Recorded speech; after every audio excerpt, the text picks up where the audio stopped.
Yes, Kathy, we're waiting for the introduction. Okay, thank you. I'm having a network problem, so I hope I won't drop again. But our speaker today is Jenna Redel, who is running for the Boone County to be Boone County Treasurer. And we're very pleased to have you here, Jenna. Welcome. And please now introduce yourself and the campaign. Thank you. Can everybody hear me okay? Perfect. Okay, so this is my first foray into politics at all. And so I think there's probably a lot of people who don't know me or aren't familiar with me. And so I'm hoping to start this presentation off by giving you some information about me, helping us get to know each other a little bit better. And then I'll talk a little bit about why I've decided to run for Boone County Treasurer in this special election, which will be November 8th, and will be for the last 2 years of Tom Darrow's original term. Tom resigned in January, and so I'm running to fill the rest of his term. So a little bit about me. I started my career in public service about 20 years ago as a police officer here in Missouri. At the time, I had just graduated from college, and President Clinton had put a new initiative into play, trying to get 100,000 new police officers with college degrees into law enforcement. They were trying to find people who were from a more diverse background and put them through a new type of police academy. And then in exchange for 4 years of service as a police officer in that program, they would write off your federal student loans that you had taken out in order to get that college degree. And so it worked sort of like the GI Bill, but it was designed for law enforcement. I had started out doing volunteer work for the Battered Women's Task Force Center and the Midwest Topeka AIDS Project when I was in high school and college. And so I had my first contacts with law enforcement through those volunteer opportunities. And the idea of becoming a police officer had never really been in my long-term plans, but I went into this program with the idea of sort of being the change you want to see in the world. And it was a great opportunity to get out from under a lot of student debt. So I started that program. It ended up being a wonderful experience for me that was really life-changing. So the program was called the Police Corps. And the very beginning of it was entering a program that was a little bit like basic training. It was a 6-month live-in academy. It went 6 days a week from about 5:30 in the morning until 9 p.m. at night. You lived with everybody in your academy class. At the time, I was a single mom, and my daughter had just turned 3 years old. And so when I went into the Police Corps program, that was the first time I had ever spent an overnight period away from my daughter. It was very challenging for me. Personally, I remember being, we stayed in a Holiday Inn in Farmington, Missouri, as we were going through this program. And I remember standing in the lobby of the Holiday Inn on a payphone, bawling to my mom about, just feeling really guilty about leaving. My daughter was staying with my grandparents while I was in this program. Turns out my daughter thought it was a hoot. She got to hang out with the grandparents every day, all the time. At 3, she learned to drive the tractor with my grandpa and plant corn, and she had a lot of fun. I had a lot of mom guilt. She had a lot of fun. But then once that program was going, it was like boot camp. We had drill instructors. They talked very loudly, very close to your face, very often. There were, you had to get your uniform inspected, and it was you stood at attention, somebody would come by and sort of measure your lapel, and if your the little decorations you had on your collar weren't 3 fingers away from the edge, take your brass off and throw it out in a field somewhere. And then your next door neighbor had to do push-ups until you found your brass out in the field and brought it back and stuck it in the right spot. That was very different life experience than anything I had experienced before. I shot a gun, held a gun for the first time while I was in that program. I ran my first half marathon, got punched in the face for the first time during that program. But I also, I learned a lot about constitutional law. I had really deep conversations with people about ethics. I read letters from a Birmingham jail for the first time. It was going into areas that were new to me, challenging myself in new and different ways, and really expanding my thoughts about a lot of things and points of view that I had never taken into consideration before. And so it was a challenging experience. When I entered that program, there were 40 of us on day one. I was the only woman in the program. And by the time the 6 months passed, there were a dozen of us left. Everyone else had either been kicked out of the program or had dropped out along the way. And so, I still maintain friendships with the dozen guys that I was in that program with. And, they've gone on to do really interesting and good things as well. But after I graduated from that program, they have a contract with you for 4 years, and then they place you at a law enforcement agency somewhere. And the only restriction that I had on that placement was I told them I needed to be within an hour of Jefferson City, because I knew that I was going to work midnights and weekends and different shift changes. And again, my daughter Spencer was 3 at the time. So I needed to be within an hour of Jefferson City so that I could have my grandparents watch her for those overnight trips, and then I could commute to wherever it was that they placed me. And they ended up placing me at MUPD. It was the only place in the mid-Missouri area that they had a contract with. And so I started my law enforcement career at MU. And that was a really good experience for me. I eventually became a liaison between the police department and the Women's Center and what was at the time called the LGBT Resource Center, and found a lot of value and pride in making connections between the department and different community groups at Mizzou that really maybe hadn't had a positive relationship with law enforcement before that. And so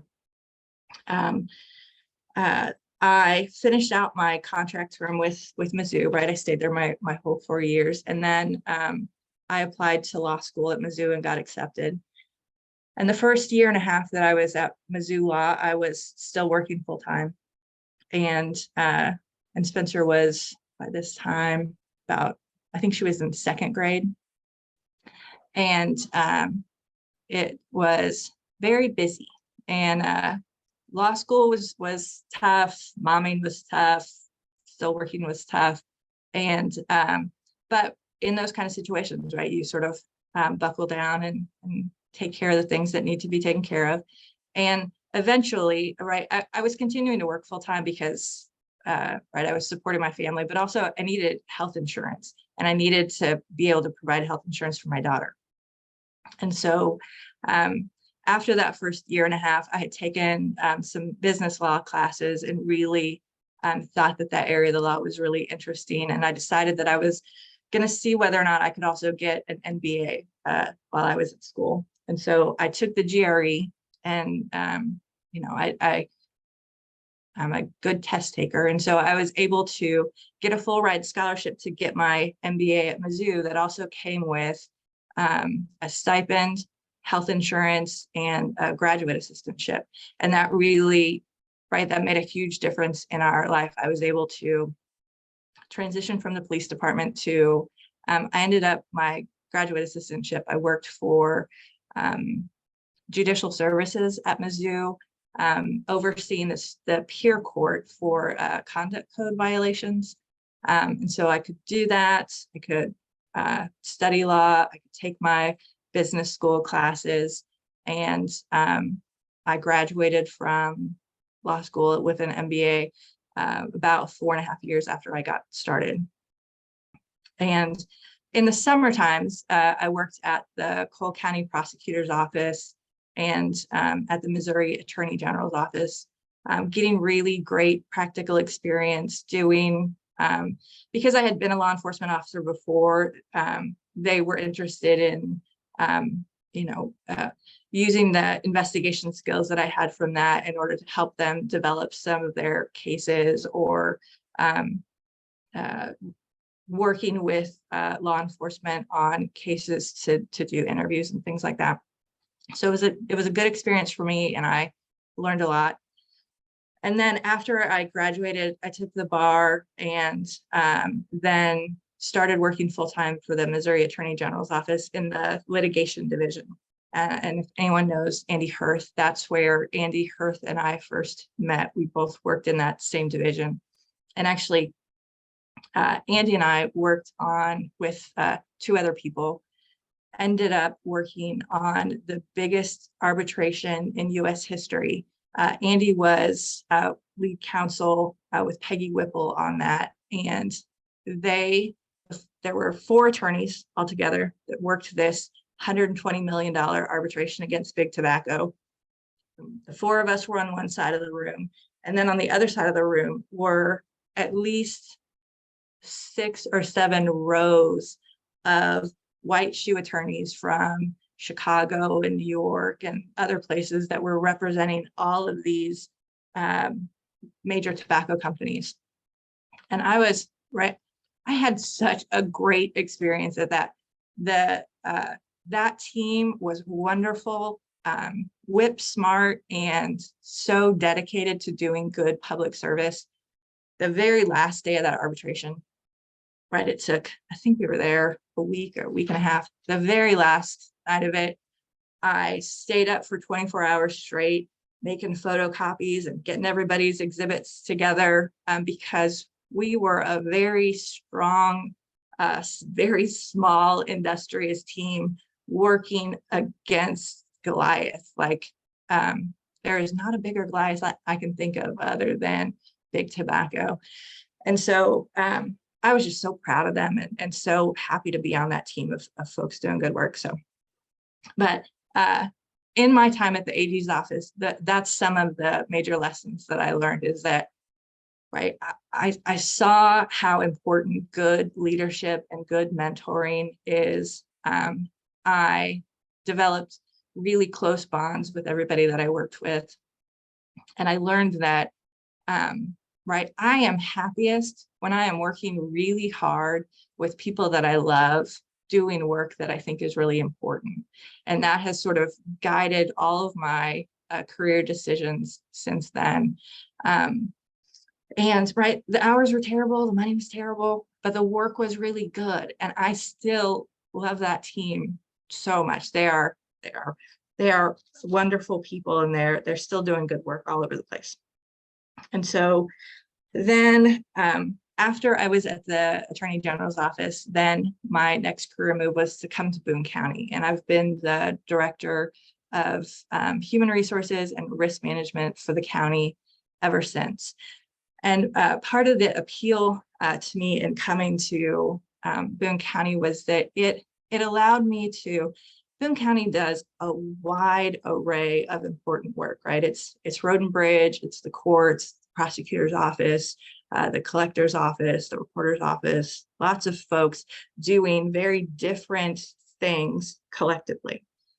And right, I feel like my life experience has really given me a wide array of skills from a broad basis that I could see how I could utilize those different skills in different ways working for Boone County. It also allowed me to move into a leadership position where I could hire my own team and develop those close relationships with people that I knew I was going to do a lot of interesting but difficult work with. And I have enjoyed the whole time that I've been with Boone County. And I have found that I've gotten to use all of my different skill sets, right? The legal experience that I have helps me better recognize risks that the county might be moving into or should be avoiding. When we have changes in law or regulation or policy, I can use my legal skill set to help interpret those to, again, help provide counsel to the different offices about how they can stay in compliance with those things. The investigation skills that I learned in law enforcement have come in handy in countless ways to me, just with the risk management side of my job, but also with the HR side of my job, right? Investigation is really, a lot of it is interviewing skills, talking to people, being observant, gathering information, being able to read through lots of spreadsheets and find the information that you need. And so I have enjoyed using those skill sets in my work with the county. And it's the risk management side of the work that I'm doing that really helped convince me to put my hat in the ring for running for Boone County Treasurer. The county is, when I first came to the county 9 years ago, we had a core group of elected officials who had been with the county for 20 or more years, right? This was when Wendy Noren was in office, Betty Johnson, Pat Lensmeyer, June Pitchford, Tom Schauwacker, right? All of those elected officials had been with the county for 20 plus years. Karen Miller. Of the 13 elected officials that were in office when I came to the county, when we move into January of 2023, there'll only be 3 left. That's Janet Thompson, Dwayne Carey, and Christy Blakemore. Everybody else has retired or it just is no longer with the county. And so that core group that was there when I got there really was a stabilizing influence within county government, right? They had created most of the policies and practices that were in place. Most of those policies and practices were the result of, hard learned lessons along the way.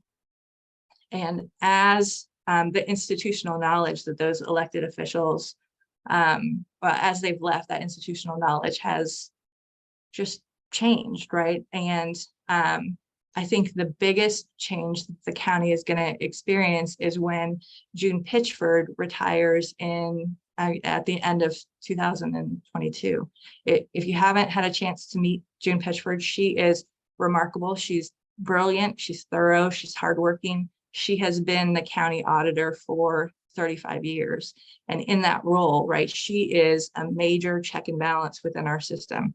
If you don't have your financials in order, June is definitely going to find out. And everybody from budgeting to purchasing, everybody is aware of how thorough she is. That helps us police ourselves. But anytime something accidentally is sort of slipping through the cracks, June or someone in her office is going to, right, it's going to come to their attention and they're going to get you to get your ducks in a row. And so June is retiring in December, but one of her, like her right hand, her chief deputy has already retired. Another sort of major check and balance within that office. Her name's Maida. She's wonderful. She recently retired as well.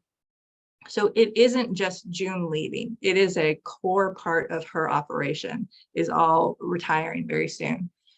And then, so the auditor's office is one financial leg of the county. The other major leg of finances in the county is the treasurer's office.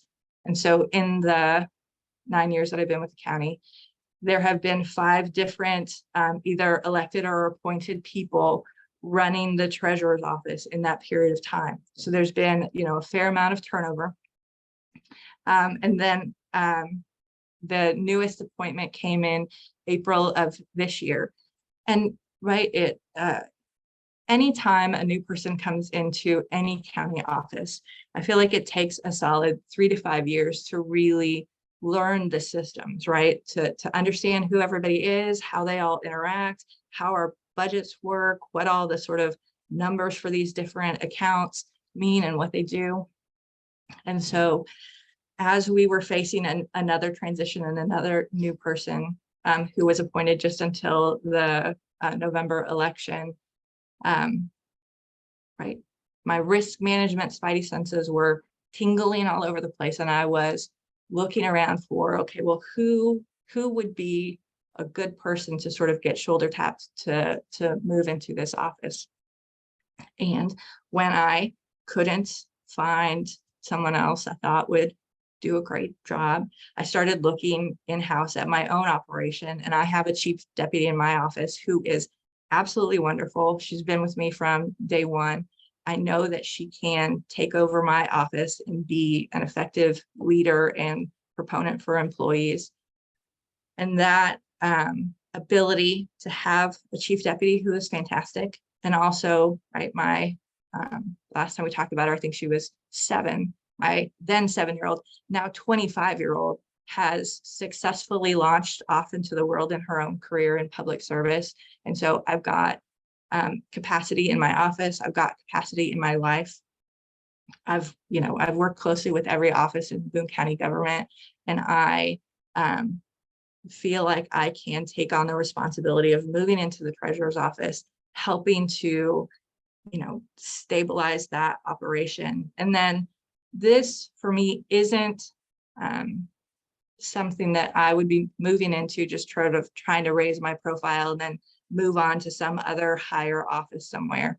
I want to do this work at this place for as long as the citizens of Boone County want me to stay there, because I think it's important. I think we need stable leadership, especially in the financial legs of county government. And I feel like I'm ready to hit the ground running in that office to be able to provide stable leadership, a knowledge of the law and county finances. And another area that I'm always really concerned about is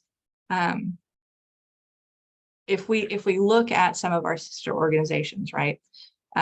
Callaway County within the last 3 years has seen their county collector indicted for embezzling over $300,000. And that happened because the county changed banks. And when they changed banks, an account that used to require 2 signatures now only required 1 signature. And the one person who had signing authority for that account started writing checks to themselves and embezzling money. As June's leaving, right, and as Tom resigned in January, we are still right in the middle of the county adopting a new finance software system. It is, it's with a company who does great work, and they've got, thousands of state, city, and county governments who are using their software. But when you have a software that will work for thousands of organizations, it's because it's incredibly customizable, right? We are still customizing Boone County's new finance software, which means we're still telling them what the checks and balances need to be in the system, who needs to have signing authority, who can see these pieces of information, who needs to give an okay before this payment comes out of our county, out of our accounts. That won't be done by the time June leaves. And the person who takes over for June and the treasurer who's in office in 2023, those are going to be the lead people in making those decisions about what our checks and balances look like. And so again, my hope is just to lean into that, offer to be of service, and do what I can to make sure that we develop a really good system that is going to protect county assets, for the next 15, 20 years that we use this software, so that we can, avoid mismanagement, corruption, or just mistakes. So, yeah, I had talked a lot.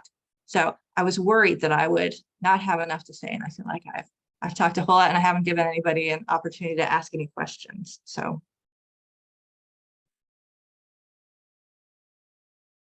Jenna, can you see the hands raised? Oh, yes, I can. So I'll just let you go ahead and call on people then. Okay, I'll start with the first one I see to my left. So Steve. You said Steve. Yeah, Right, there we Steve. go. First of all, Jenna, thank you for joining us today, and thank you for sharing your background with us. I thought that was really interesting, and the variety of experiences that you have are impressive. However, as you talk through what you bring to the party, what I heard were three themes: stability, continuity, and risk management. However, I'm not sure what the emphasis was among the three of those that induced you to run. And so my question is, was there a precipitating event, or was there something that occurred in all of that that said, all right, this is the thing that's going to move me forward? Was there something where the county was at risk, or something where we could have been at risk, or was it one of those other factors? So if you could synthesize that down into the, if possible, and I realize I might be splitting hairs here a little bit, but what was it that really provided the energy and the momentum behind your decision to do it? So that's number one. And then secondly, tell me a little bit about getting punched in the face, and if that was just a serendipitous aspect of being in the police academy, or if it was part of the training. So that's what I'd like to hear about, if you could talk a little bit about that, please. Thank you. Okay, so I'll start with the first question first. Sort of what was there sort of a single incident or something like that that sort of pushed me over the threshold of my decision to run? And it's, I think it was not one single event, right? It was mounting stomach ache about, right, June's retirement is coming closer and closer. And originally this finance software was supposed to be put to bed by the time June retired. Right, she's a great planner. We started this project I think we signed the contract with the company in June of 2019, and we expected to have the software totally implemented and running with checks and balances all set up by the time June retired in December of 2022. But then COVID happened in the middle, and the consultants that we were working with, they shut down operations for a period of time. The company ended up combining, reconfiguring. That slowed a lot of things down. And right, her excellent plan to get us sort of protected and covered kind of dissolved in implementation due to COVID. So as we were having, weekly and monthly meetings talking about, okay, are we going to hit a deadline of, this past summer in getting the finance software finished? It got clearer and clearer that no, we are not. And then by early April, it was clear that not only were we not going to be able to implement the software before June left, we were not going to be able to even get some of the basic checks and balances part of this process started by the time she was going to be gone. Right, there's I think there's still opportunity for her to come back and work with us as a consultant, but that is going to be a different relationship for sure. And right, she's got some, family and fun priorities that she should still have an opportunity to do and not be shackled to Boone County, even in her retirement. And so, right, it was that increasing anxiety about this thing is not going to be done. And also, I didn't expect the governor to make an appointment in April. I thought it most likely that we would look at like maybe getting an appointment in September, because then if he had waited till then, whoever he appointed would have served the full 2 years, right? So at least we'd have some stability there where whoever was coming in would be with us for the next several years. But because the appointment was made in April, it was going on the November ballot, and somebody knew was going to be in the office in January. And so that's what pushed me over the threshold. So getting punched in the face. It was not because of anything I said, I promise. It was one of the many classes that we took was boxing. And again, I was the only woman in this program. And so they paired me up for boxing with the skinniest guy. He also turned out to be 100 feet tall. And it felt like he could punch me from like across the room, because his arm length and my arm length were very different. And so I am sometimes, the boxing coach would ask, are you a slow learner or a fast forgetter? Because if I did not keep my hands up, protecting my face, then he would encourage the person that was with me to punch me in the face. So I quickly learned to keep my hands up, but I was a bit of a slow learner or maybe a fast forgetter. It is hard to say which one it was, but That's great. yeah. Thank you. Absolutely. Sue and Herb. Thank you very much for running, and thank you also for an entertaining biography. Oh, I commend you for a lifetime of public service. I especially commend you for your period in law enforcement. I happened to be a post commissioner, Peace Officer Standards and Training Commission during the Clinton era, and was part and parcel of the advocacy and system that you participated in. Thank you. But I would like to know something that you did not emphasize here. Mhm. Nominally, you have a pot of money you're dealing with. Let's just call it 100 million for convenience. That's not exactly right, but it's close enough. Right. That's different than the pot of money that's associated with a mom and pop grocery store. absolutely. And now today, the federal government for a half century and more, that is done using, one of the things that's done with that and managing that is mathematical and statistical modeling. Mhm. And almost everywhere else on the planet, except parts of Missouri, it is also true in state government. What is your background and experience and facility with statistical and mathematical modeling, such as we would expect in the kind of position you're taking? Yeah, so my background in statistical modeling, right? I took some classes in my MBA program about statistical modeling and finance. What I've done for the last several years, though, is I am on the board of directors of a credit union that serves public servants in the central Missouri area, so Boone, Callaway, Colt. And we are charged with some of the same work that the treasurer's office does here, where we make decisions about what sort of financial products to invest the credit union's money in, what the rate of return for those are. It's right. We need to balance the same things that need to be balanced with county government, making sure that we've got enough liquid cash on hand to pay the bills that need to be paid. And then we're getting the best rate of return that we can on all the money that isn't immediately necessary.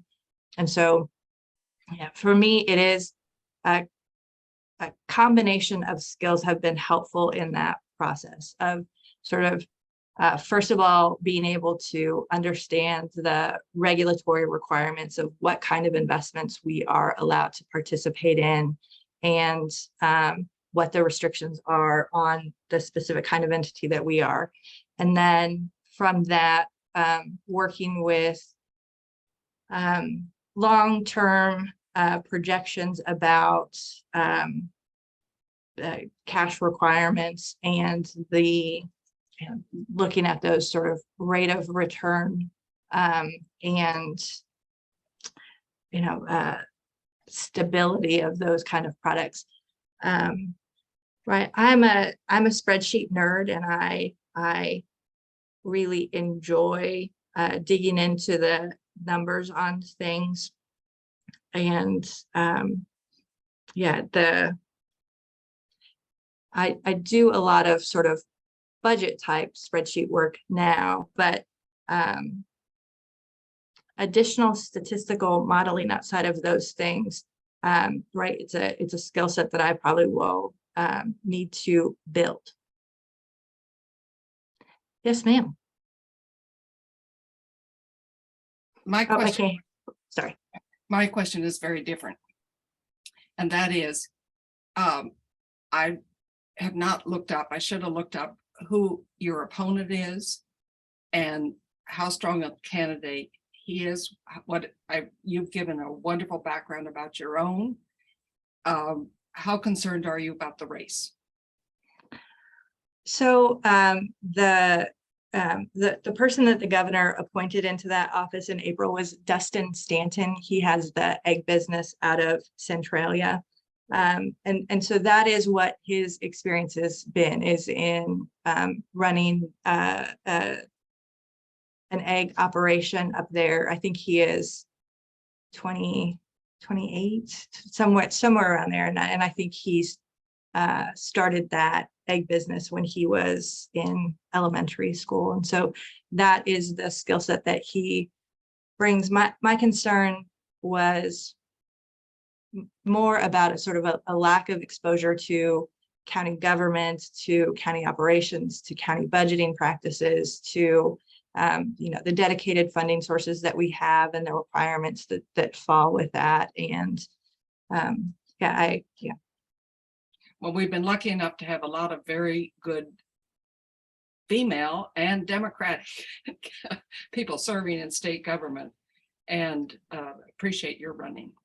Thank you very much. Yeah, Nicole Galloway was the treasurer when I came to Boone County government, and she just did a fantastic job. She is, again, whip smart, really dedicated.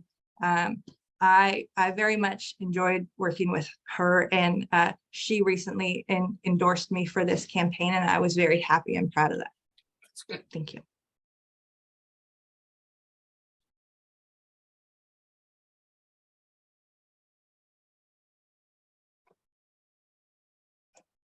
Oh, okay. Yeah, Carl. Sorry. I don't know Yeah. why I didn't see that hand up there. It's all right. Thank you. I appreciate it. Very fascinating background. And by the way, I understand being punched in the face in boot camp, but that was 55 years ago or so. And that was from a drill instructor. That wasn't from my boxing opponent. But nonetheless, my interest as a former elected official, my interest has always been the intersection between some of the governmental entities. That is, in my case, the municipality, the city of Columbia, and the county. And you've stressed some of your relationships with other folks within the county, certainly. What about considerations of the city? There's lots of monies that are kind of spent in tandem, or at least in coordination, and the extent to which that we coordinate, I think, benefits folks in general. What about some of those interests? Yeah, and so the Boone County Treasurer's Office is invests and safeguards monies that belong to other government agencies as well, right? The schools, the libraries, the sewer district. And I also highly value that ability to work well with your colleagues and other agencies, right? We are all in the same business, right? Of increasing public good, providing service to our citizens. And I I have always worked well with people at the city, with other agencies, right? Even when there's tensions between our organizations. On a personal level, I am a collaborator.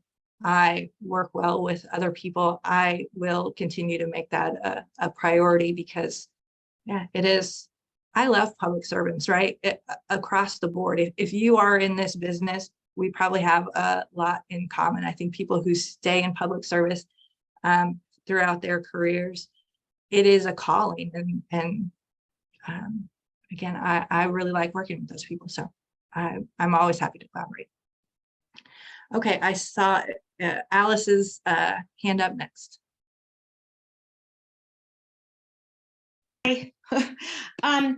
So thank you for being here, Jenna. Your background is amazing and will bring such strength to being our next treasurer. I just thought maybe you could mention some of the ways we can help. I'm sure one of them is helping out with a donation to your campaign so you can pay for your signs. But if you could list maybe some other plans and ways that we could help. I know that you recently got a campaign manager. You might mention that, what some of her plans are. So I can't think what else, but thank you for being willing to serve in Boone County. Thank you for that question. And Sarah Catlin, who is my campaign manager, will also probably thank you very much for that question. It turns out, so moving into this area, I did not realize before this that the three things that make me the most uncomfortable are talking about myself, asking for help, and asking for money. And there is a fair amount of that goes on with successfully campaigning. And so, yeah, we are definitely looking for locations to put up signs. Contributions are always appreciated. We are, right, I've self-funded a lot through this campaign because I'm committed to not accepting donations from entities that are going to have a financial stake in something involving the county coffers afterwards. And so I'm running a very mom and pop grassroots friends and family kind of donation set so far. And so contributions are appreciated and will help me buy more union made signs and union made lit pieces and send out mailings.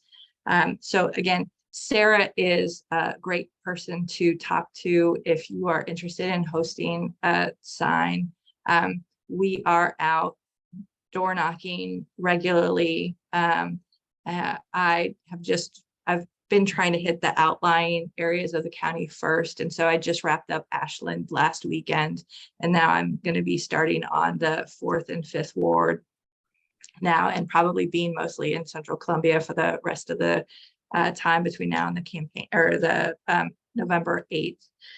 And yeah, we are getting postcards in soon. I anticipate that we are going to send a lot of those out as the start of absentee voting begins on September 27th. And so I will, much like the program that Adrian put together, which he let me sort of watch him put that together so I can figure out how to do it myself. We'll likely have postcards at HQ to help meet the demand of sending one out to everybody who requested an absentee ballot during that period of time. Did I answer the whole question? Yeah, that was great. I just want to say one more thing. Your opponent, as a number of people have mentioned, is really well known in the county, particularly in the rural communities. There's been newspaper articles about him for years, apparently a likable guy.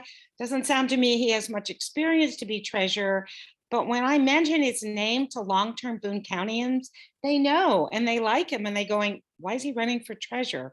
So you really, it's going to be a challenge with that kind of personal knowledge of him. But of course, we're going to work on it with you. But I just wanted to mention that it's a strong challenge there to the other members. Thank you. Absolutely. Yeah, and even in there haven't been a lot of contested races in Boone County, right, in the last 10 years, because we just haven't had that many positions open up. But pretty much every one of them has been a close race. I mean, even Brianna and Taylor Burks, right? That race was closer than I expected it would have been. And so, yeah, no, I agree. It is gonna be close, and yeah, I can use all the help I can get. And right, name recognition is not something I have a lot of in Boone County. And so doing things like this and meeting folks, and to the extent that you're interested in talking to people about me, it will be really helpful. So, Thank you. okay, so Pam, I saw your hand up and hadn't gotten to you yet. What is your criteria for investing the money that you have supervision over? Yeah, so there's a great investment policy that Nicole created, and really it sets the criteria for what the priorities are. And the top priority for Boone County investments is protecting the initial asset, right?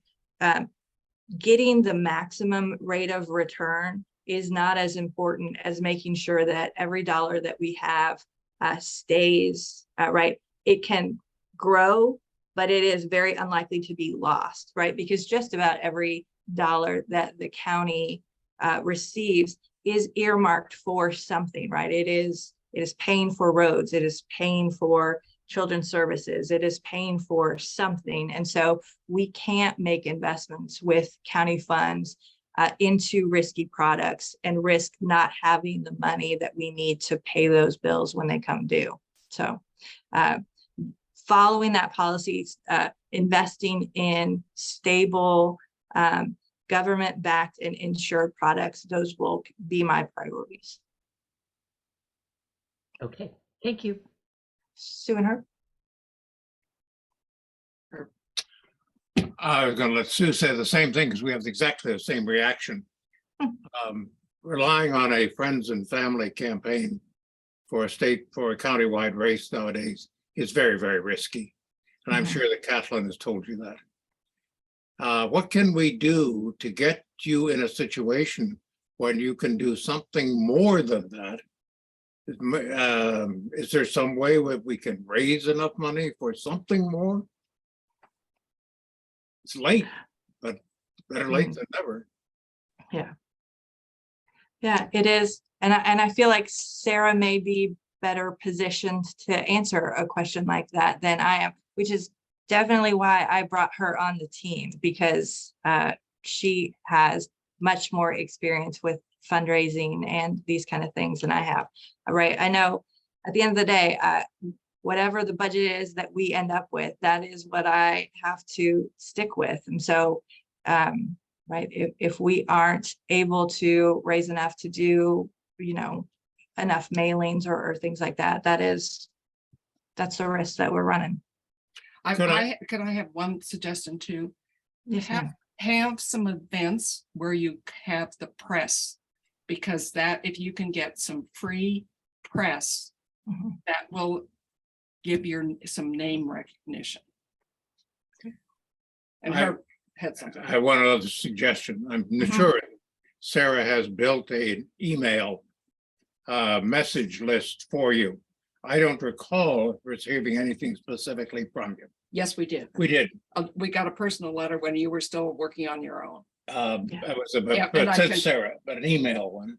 No, it was a letter. The letter, no, an email message takes very little time to prepare and get out. I'm learning your email subjects, which would include almost everybody in Muleskinners and so forth, and tell them you need money fast. That's Very a good. small suggestion, but then that should go out next week, early next week. Yeah. I will talk to her about that as soon as we're done. And understand, I want you to win. Oh, no, I I think your appreciate. firearms help. training is very, very much needed in Boone County government. And I like the fact that you're stressing, obviously, throughout your career, your ethics and the importance of protecting government. Thank you. Thank you. David. Yes, Ken Schneeberger put a note in a question in the chat, so I'll read his question for you. It says, sorry, I don't know much about the responsibilities of the treasurer. Can you briefly outline those beyond just implementing new software? Sure. So the Boone County Treasurer is, so they are the office that receives in receives in all the cash that comes into the county other than through the collector's office, right? So if you're paying fees, fines, anything other than your property tax, all of that money comes in through the treasurer's office and then is allocated as it is supposed to be through all the different funds within county government. The treasurer's office also pays all of the bills for that includes payroll, but also all the vendors that we're working with for the road and bridge projects or anything else. They disperse all of those funds. And then in the meantime, they hold the county treasury, which is about $120 million. And so they that is right more than the FDIC limit. So they have to take that money and invest it in different products to make sure that it is it is insured at all points in time, it's protected, and it is receiving some amount of growth on that investment. And they also are who handles all of the the property registry for like unclaimed property. The treasurer's office is the custodian and the disperser of that.